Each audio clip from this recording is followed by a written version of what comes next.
Okay, our next podcast is going to go into the immune system. The immune system we talked about, we mentioned in our last podcast.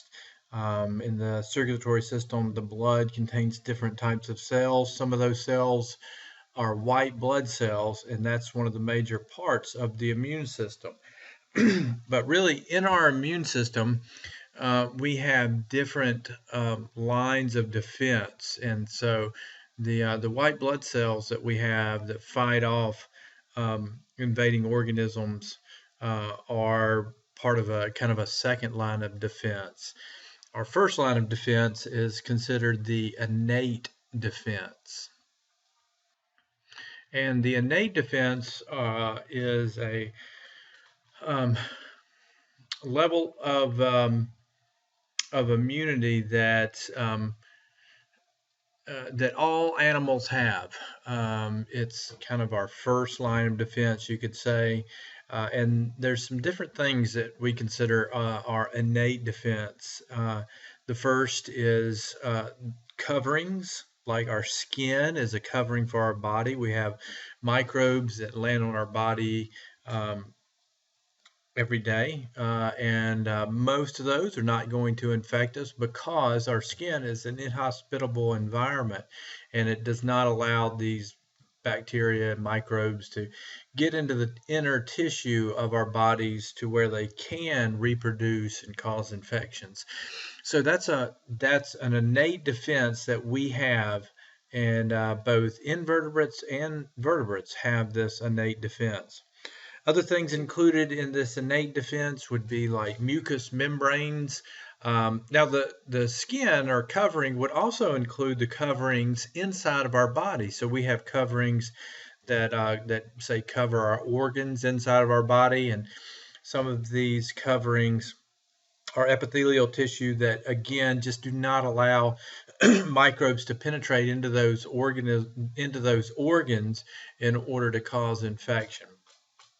Another part of the innate defense is mucous membrane. So some of our organs have mucous membranes that again either have enzymes or things on them that would prevent microbes from reproducing and causing infections.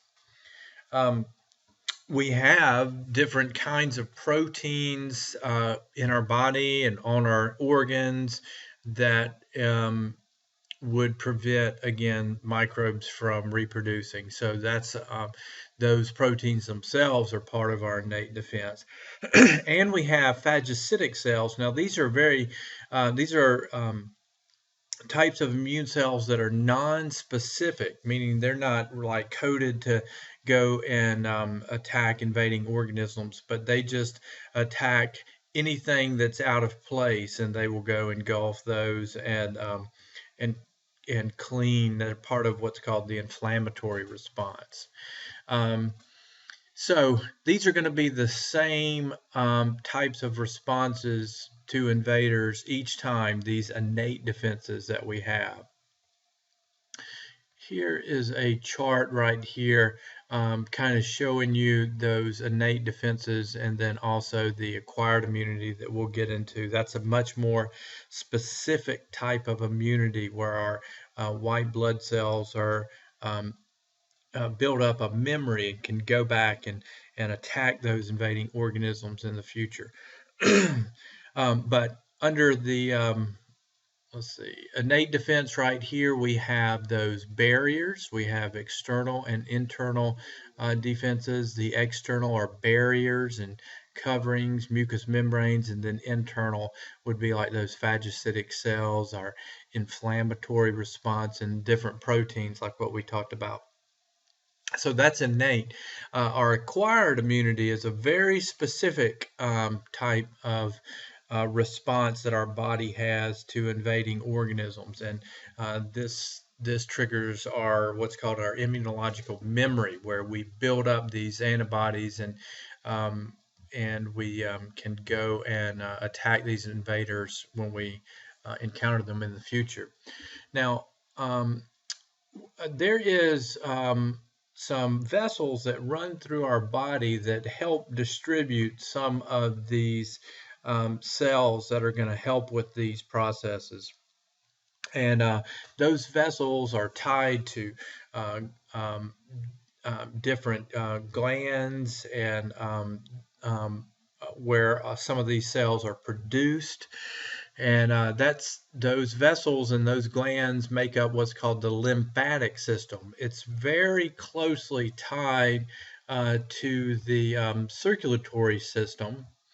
And let's see here, we have a diagram of it here.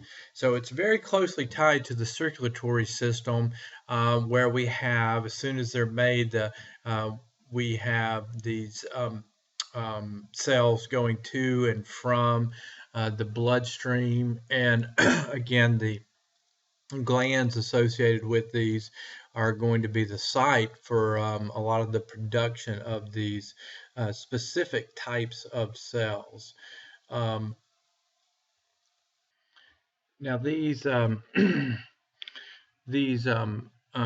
that make these cells um, and distribute them in a fluid called lymph. That's where the lymphatic system comes from.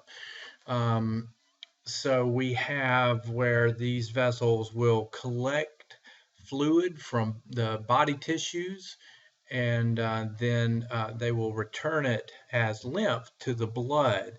And so what they collect are things that the body has broken down, things they have fought off, microbes and different toxins that the microbes produce, and parts of the microbes. And then all of this is broken down in the organs, in the lymphatic glands or organs themselves, and then they can be returned back to the blood with our good, healthy white blood cells to continue to fight other invading organisms. All right, so really this is, and this is going to be involved, let's see, I wanted to get to this. Sorry about that. Back here. All right, so that lymphatic system is going to help with these cells, transmission of these cells, and also in our acquired immunity. So the acquired immunity is what we want to get to, and but it's also involved in this, the inflammatory response. So let's look at that before we get to acquired immunity. So the inflammatory response is a when you have damage to the tissue and you have a response to this infected tissue, and what responds are phagocytic cells. And here's a diagram of the inflammatory response. So in this case, you have an injury site to the skin right here, this pin poked in the skin. And you have these bacteria that enter in that injury site because it busted through our first line of defense, our skin. And so these bacteria come in. Now, bacteria release certain chemical signals, and these chemical signals are picked up in our bloodstream and responded to by these phagocytic cells. Now, these aren't antibodies and antigens. That's what plays a role in our immune response, but this is acquired immunity here. I mean, this is inflammatory response, not acquired immunity. But the bacteria release chemical signals, and they're picked up by the phagocytes. The phagocytes go and basically engulf, they kind of like eat the bacteria. And they reduce, during that infection, inflammation occurs and swelling occurs, and that's where the name inflammatory response comes from.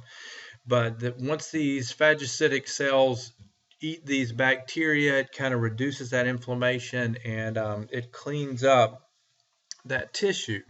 Now, these cells are not going to remember that particular bacteria when it happens again. They're just responding to any chemical signals that these invaders release. So, but we do have a more specific type of response that occurs, and that's called acquired immunity. So in this, our immune system responds to antigens. So Now, the foreign molecule microbe invader releases these antigens, and our body can recognize that, respond to it, and build up antibodies so that the next time we're exposed to that foreign molecule, our body responds quickly. It's the premise behind vaccination. So when you get a vaccination for something, you're actually being injected with the microbe itself so that your body can recognize that and start building up those antibodies. Now, you don't want to be injected with too much so you don't express the conditions, the symptoms of that. So usually you're injected with a very small amount, even some that are weakened. There are some cases where you can even be injected with the dead microbes themselves, and sometimes your body still builds up those antibodies and immunological memory.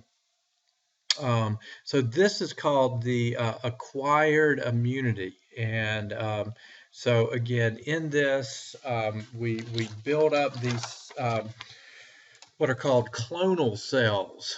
Clonal cells build up in our bloodstream. So once we have that first exposure, we start building up these clonal cells, and these clonal cells are now in our body, in our bloodstream. So next time in our second exposure, that right here, next time those antigens are received, we can attack them right away. Now in this, we have two different types of